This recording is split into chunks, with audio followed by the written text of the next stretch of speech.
Hello everyone, this is Sujit sir and I welcome all of you to my class once again.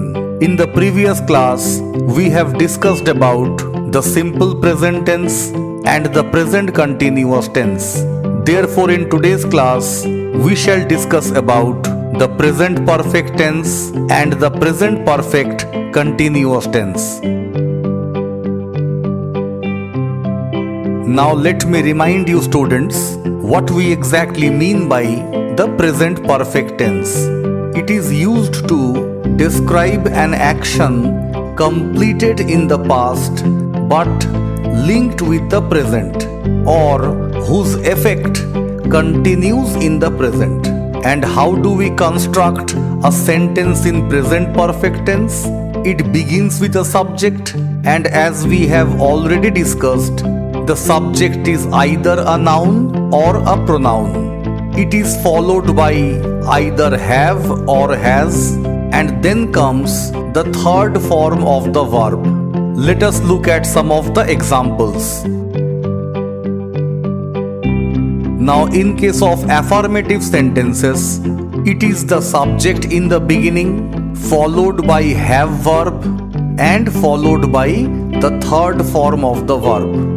Look at the first sentence, students. It is I have written, and I, as we all know, it is the first person singular number. Now in case of first person plural number, it is we have written, then you have written, then third person plural number, it is they have written. But in case of third person singular number, that is either he or she, it is has.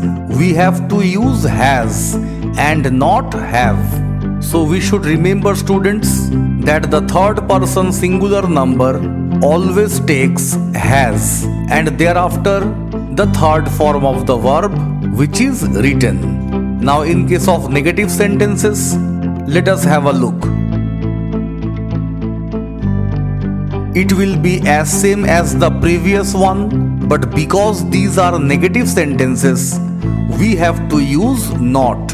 Look at the structure, students. I have not written, we have not written, you have not written, they have not written, and finally, in case of third person singular, it will again be has, and the sentence will be either he or she has not written. Now let us see how we frame questions in present perfect tense.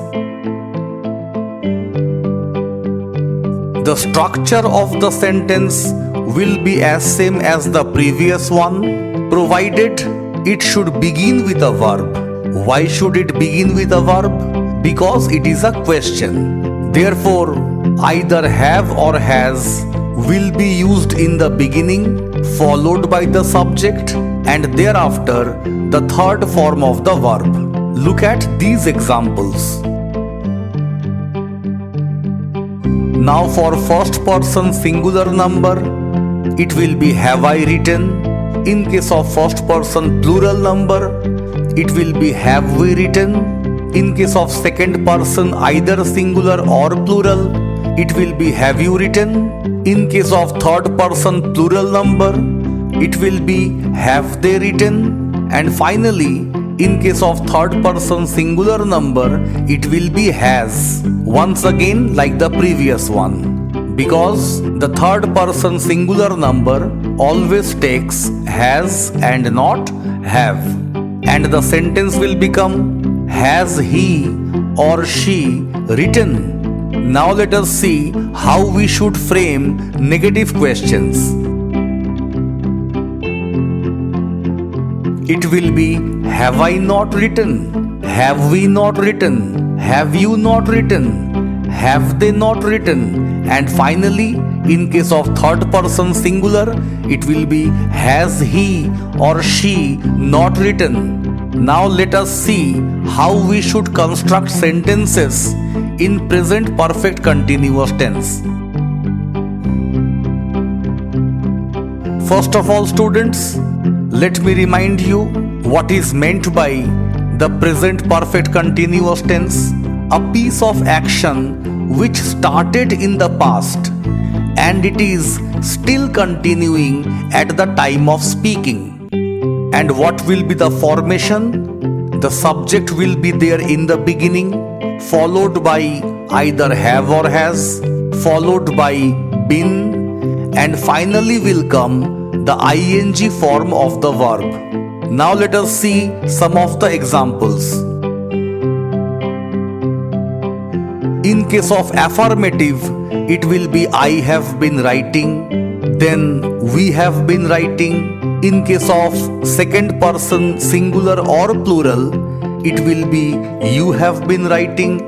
In case of third person plural, it will be they have been writing. But in case of third person singular, once again like the previous one, it will be has been and not have been. And the sentence will be either he or she has been writing. Now in case of negative sentences, it will be as same as the previous one, only not will be added. Let us have a look. I have not been writing, we have not been writing, you have not been writing, they have not been writing, and in case of third person singular number, either he or she has not been writing. Let us now see how we should frame questions in present perfect continuous tense. Here again, because it is a question, it should begin with a verb and then the subject will come, followed by been, and finally will come the ing form of the verb. Let us look at the examples. Have I been writing? Have we been writing? Have you been writing? Have they been writing? But in case of third person singular, once again we have to use has and not have. And the sentence will be, has he or she been writing? Now in case of negative questions, let us see.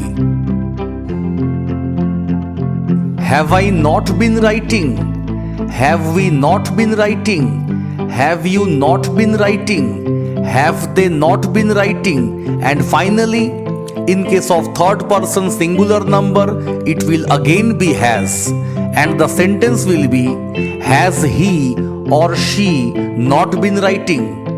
Now here we have come to our discussion about the four forms of the present tense.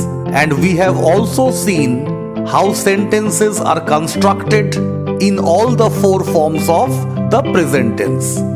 In the next class, we shall discuss about the past tense.